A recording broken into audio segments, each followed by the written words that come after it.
Hola mis amores, welcome back. Today's video I'm going to show you guys my deep conditioning method.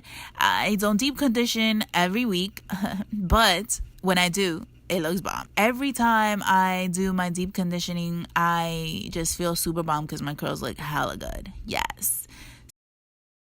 Let's start. I just go ahead and I wet my hair up to get it prepped up, just run my fingers through it. But then I can't run my fingers through my hair because it's super tangled and knotty. So this is what happens when I don't deep condition it. And I've been loving this macadamia oil deep conditioner. Y'all have no idea. It's literally almost gone, as you guys can tell. And then I'm gonna go ahead and add this coconut cream deep conditioning mask. So my method basically is as I just go ahead and mix it up. I just add castor oil into it because castor oil grows your hair. And if you guys been watching me for a little bit, y'all know that I've been losing a lot of hair. Rubbing my scalp really helps it with growing hair. I've noticed this is a method that I'm always doing. You can do this anywhere.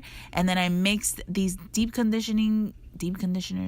I mix them up together, and I usually do this with all deep conditioners. So if I'm running out of a deep conditioner, I mix it with another one, which basically makes it like double powerful.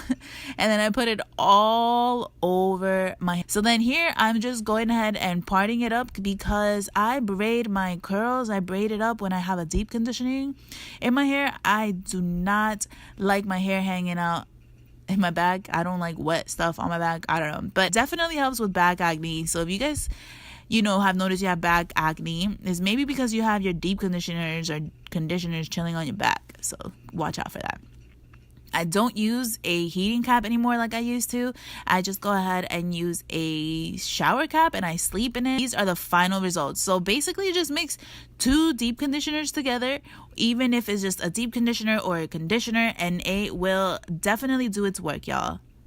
That is it. Don't forget to give this video a thumbs up.